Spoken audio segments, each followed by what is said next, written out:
वालेकुम स्टूडेंट्स, उम्मीद है कि आप सब लोग खैरियत से होंगे। आज हम पढ़ेंगे क्लास 9 की केमिस्ट्री, चैप्टर नंबर 6 है हमारे पास स्टोइचियोमेट्री। आज का टॉपिक हमारे पास है 6.6 केमिकल इक्वेशन एंड बैलेंसिंग। हमने केमिकल इक्वेशंस बनानी है और उनको बैलेंस करना है। The symbolic representation of a chemical reaction is called chemical equation. Chemical reaction को केमिकल इक्वेशन कहते हैं। The reactant is a chemical equation are the substance that initiate the chemical reaction and the product are the substance that are formed during the chemical reaction. वो कह रहे हैं जो reactant है उसमें केमिकल जो इक्वेशन है वो सब्सटेंस की होती है।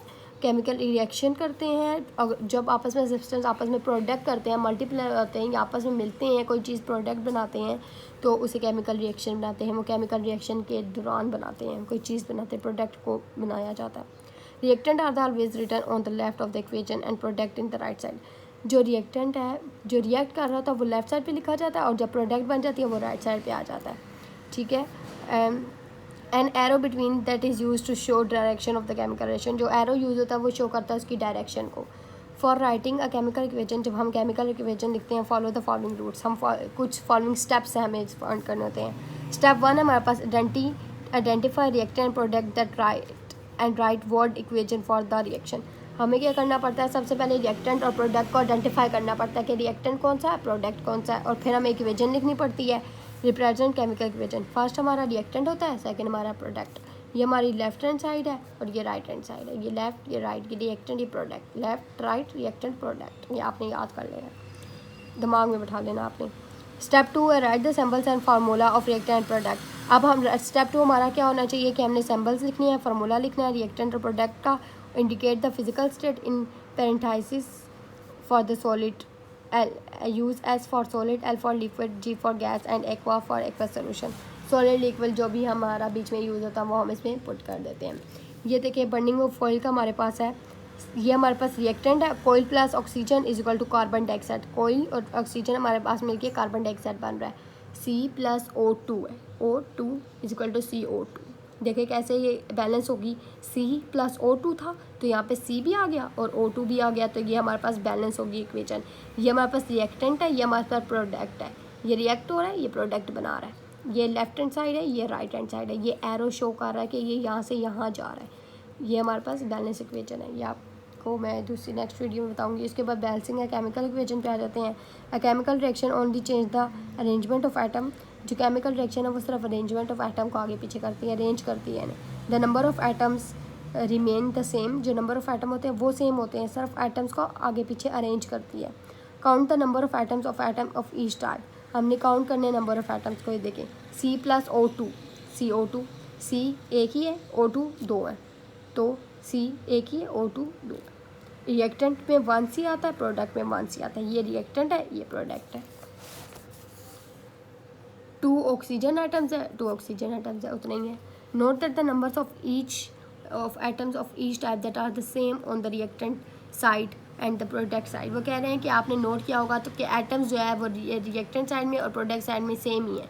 Such a chemical reaction is called balancing chemical equation. उसे कह रहे हैं जो लेफ्ट साइड में और राइट साइड में रिएक्टेंट प्रोडक्ट में दोनों बैलेंस हुए हों, एक जितने एटम्स हों, उसे बैलेंस केमिकल इक्वेशन कहते हैं। यह हमें बैलेंस करना है, it is unbalance.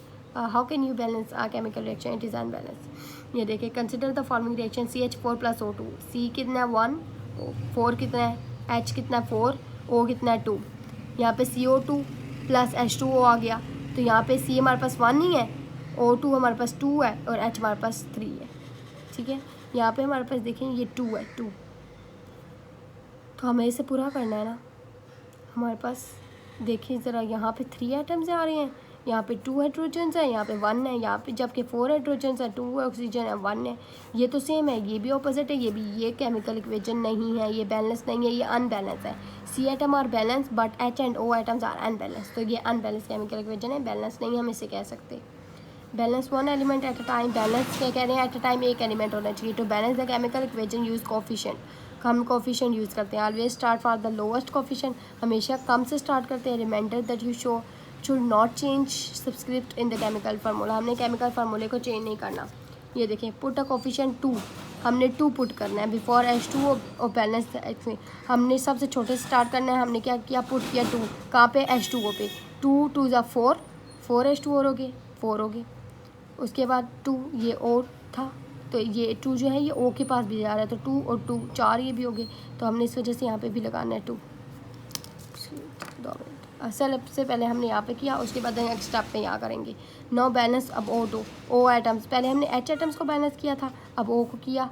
There are 2 O atoms and the left side and O atoms in the right side, but 2 balance हमने क्या किया, यहाँ पे 2 के साथ O के साथ बैलेंस लगा दिया। Now check the equation again, it is balance. अब वो क्या होगी हमारे पास बैलेंस। हमने क्या करना है, सबसे पहले कोफिशिएंट स्मॉल कोफिशिएंट उठाना है। सबसे पहले हमने क्या किया, H को बैलेंस किया। H को बैलेंस 4 थे, हमें 2 हमारे पास थे, 2 हमने यहाँ पे लगा दिए, 2 2 4 हो गया, 4 आइटम्स हो गए। लेकिन अब हमें पता चला कि O भी यहाँ पे 2 हो गया और 2 यहाँ पे भी है 4, तो अब हमें इस O को 4 बनाना है, तो हमने इसको बैलेंस करने के लिए 2 लगा दिया, तो 2 2 4 हो गया। अब हमारी इक्वेशन क्या होगी, बैलेंस होगी।